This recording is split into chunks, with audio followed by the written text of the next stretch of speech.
मित्रों, आज हम धोरण 7 विषय हिंदी इकाई 8 दोहा अष्ट भाग 1। तो विद्यार्थी मित्रों, इसके रचयिता हैं कबीर जी, तुलसीदास जी और रहीम जी। ठीक है। तो दोहे हिंदी भाषा साहित्य की अनमोल नीति है।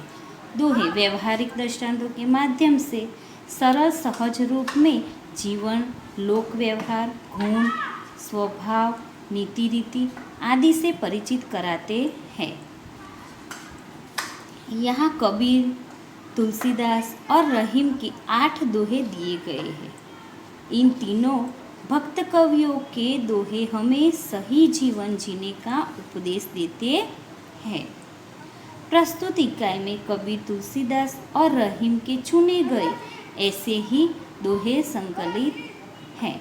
तो इससे पहले हम कबीर जी, तुलसी जी और रहीम जी के बारे में जानेंगे। तो कबीर ये 15वीं शताब्दी के कवि हैं। ये बड़े संत थे।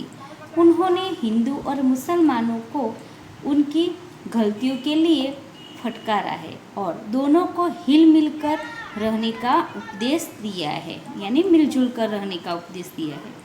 तुलसीदास ये 16वीं शताब्दी के प्रसिद्ध राम भक्त कवि हैं। उन्होंने रामचरितमानस नामक प्रसिद्ध ग्रंथ लिखा है। और रहीम जी, इनका पूरा नाम अब्दुल रहीम खान खाना है। ये बड़े उदार और अनुभवी थे। हिंदी में उन्होंने बहुत ही सुंदर दोहे लिखे हैं। तो दोहे, बड़ा हुआ तो क्या हुआ, जैसे पेड़ खजूर, पंथी को छाया नहीं, फल लागे अति दूर, साधु ऐसा चाहिए, जैसा सूप सुभाए, सार सार को गही रहे, थोथी देह उठाए, माखी गुड़ में गड़ी रहे, पंख रहो लिपटाए, हाथ मले और सिर दुने, लालच बुरी बलाय कबीरा, लालच बुरी बलाय। हाँ विद्यार्थी मित्रों, अब हम इसका अर्थ समझेंगे। तो कैसे? कबीर जी कहते हैं कि कोई आदमी बहुत ऊंचा हो पर गुण न हो तो उसका कोई अर्थ नहीं है। खजूर का पेड़ बड़ा होता है फिर भी वह निकम्मा है, क्योंकि उसकी छाया मुसाफिर को नहीं मिलती, उनके फल भी दूर लगते हैं।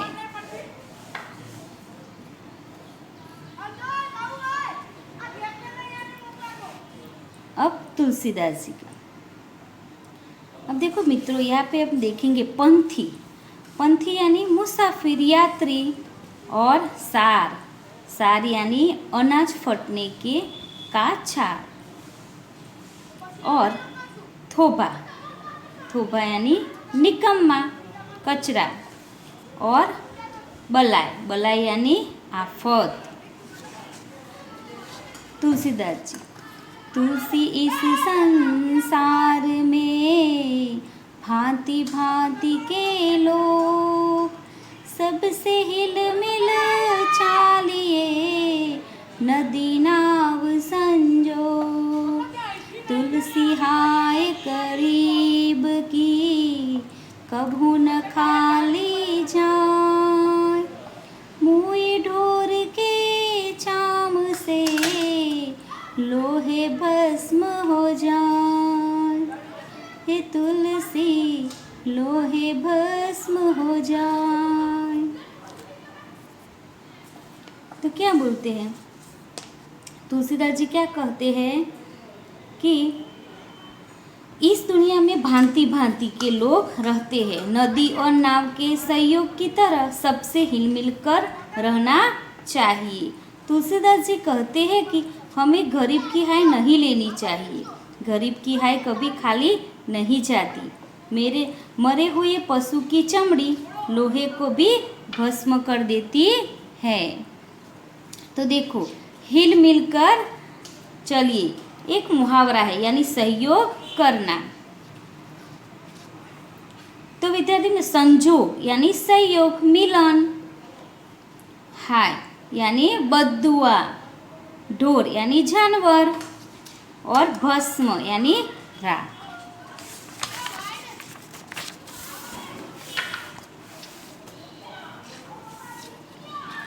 रही मन धागा प्रेम का, मत तोड़ो चटकाए, टूटे से फिर ना जुड़े, जुड़े गांठ पड़ जाए।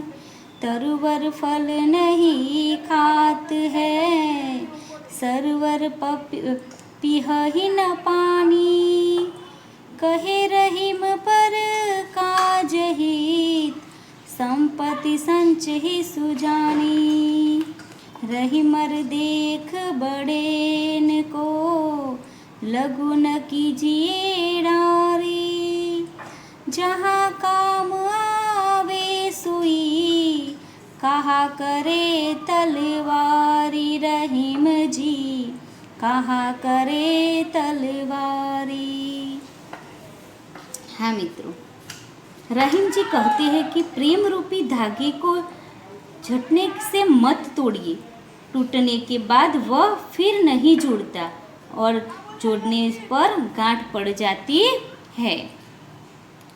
कवि कहते हैं कि पेड़ अपने फल स्वयं नहीं खाते, सरवर अपना पानी कभी नहीं पीता, सज्जन परोपकारी के लिए संपत्ति का संग्रह करते हैं। और रहीम जी कहते हैं कि बड़े को देखकर छोटों की उपेक्षा नहीं करनी चाहिए। जहाँ सुई काम नहीं आती है वहाँ तलवार क्या कर सकती है ना विद्यार्थी मित्रों। तो देखो, चटकाए यानी शीघ्रता से, फिर तरुवर यानी पेड़, सरवर यानी सरोवर तालाब, फिर है सुजानी यानी सज्जन, बड़ेन यानी बड़ा, तलवार यानी तलवार। तो विद्यार्थी मित्रों, आपने अच्छी तरह समझ लिया होगा। अब आपको शब्दार्थ, मुहावरे, अभ्यास और स्वाध्याय लिखना है। बाय मित्रों।